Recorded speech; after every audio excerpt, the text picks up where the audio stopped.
So, kit number 2, we're going with the heart kit, okay? If your background was microorganisms, hopefully you were sat there thinking, yes, I could bring extra things to that lesson if I went in with the box.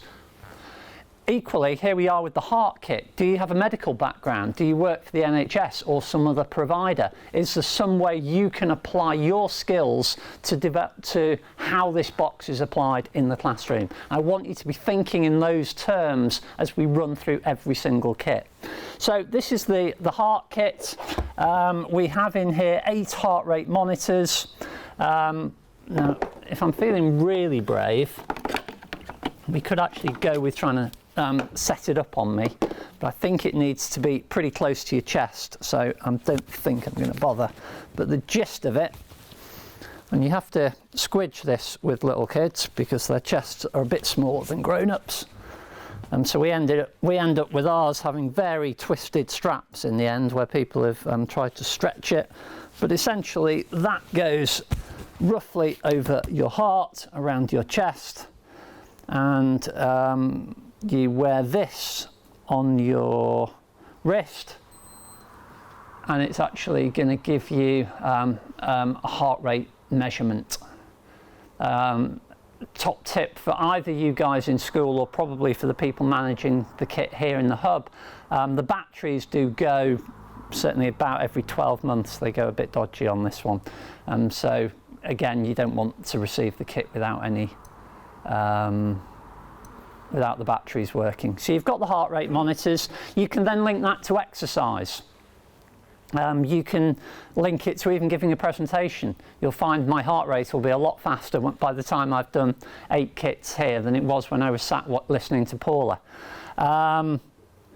There's also a finger pulse meter, which is really nice. That's a nice quick way of getting a figure that you can actually, because with figures you've got data. With data you can do maths, so then it's becoming cross-curricular, and you can actually start to interpret something about exercise. What effect does exercise have on your pulse? Can you actually feel your own pulse, or can the kids feel their own pulse? How does the counting on their wrist or on their neck relate to the figure that's on the pulse meter? So there's quite a bit you can get out of that kit. There's also peak flow monitors in here. These need replacing, but it brings in the aspect of your lungs and how deep a breath you take. So they're really nice. And of course, to cap it all, if you're talking about how the heart works and the effect of the heart related to all this, you have a heart model. So if any of you have links with high schools, certainly Key Stage 3 would really benefit from having access to this resource as much as you guys would in primary school. If you guys are thinking, okay, yeah, I'm borrowing this kit, I'm going to get them all doing a simple exercise, they can choose whatever piece of PE type exercise to do in the classroom, whether it's 10-star jumps, 20-star jumps, or just balancing. How am I going to work this?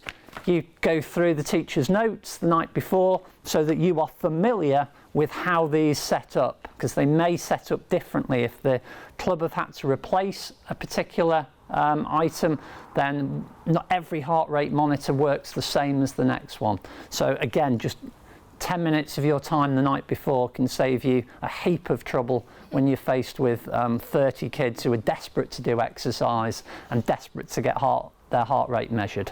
Now this one I think might particularly appeal to STEM ambassadors in the room. I heard 1 or 2 conversations around different engineering types over lunch while I was looking at this kit, and this is kind of a nice example for me to talk about, because I've said to you that these kits come with their little guidance notes, and in the front of the guidance notes it quite clearly says it should only take you about 10 minutes to read these notes. They give some ideas for using the kit. And as I say, in Norwich we don't have the smart materials box, so this kit was brand new to me. So I did my 10 minutes, And it actually reminded me of an activity I developed years ago with my teacher partner Maxine, who I was talking about this morning. So it's quite a nice opportunity to talk about that particular practical and link it to this kit. And it was investigating the efficiencies of nappies. It might be something you do already. And then we're looking at different absorbent materials. Thank you very much, Claire. That's perfect. So we're looking at different absorbent materials, some of which are supplied in the kit, most of which I don't believe are designed to be used as consumables. Some of them can be, but we might need clarity on which you can use and which you can't. I know this one, for example, can be used. I'll come back to the nappy story in just a minute. This is a smart die. What are smart dies? Well, it tells us in one of the books. There we go. It's actually a smart colour pigment based on thermochromic pigments, made up as a liquid paste compatible with any acrylic media. It is available in 4 colours plus black. So that's its normal colour.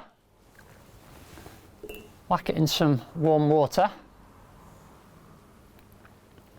Talk amongst yourselves briefly. No, we don't have to. That was really hot, Claire. Straight away, you've got this colour change, okay? Yeah, well, that's cool, Phil. Something's changed colour in hot water. Think about a commercial application of that.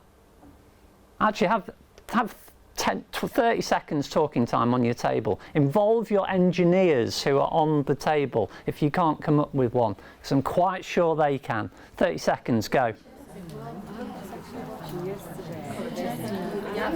Kids playing with it and then a hairdryer.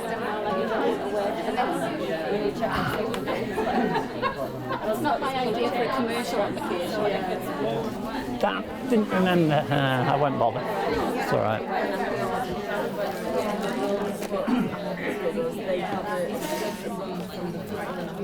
To the back, so you can see obviously when it's a full line round.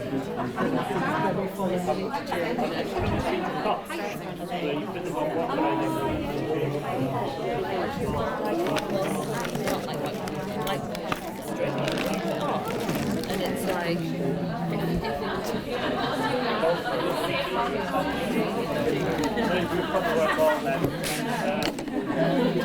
You need something. Yeah, well, I'm not sure what I've done with it.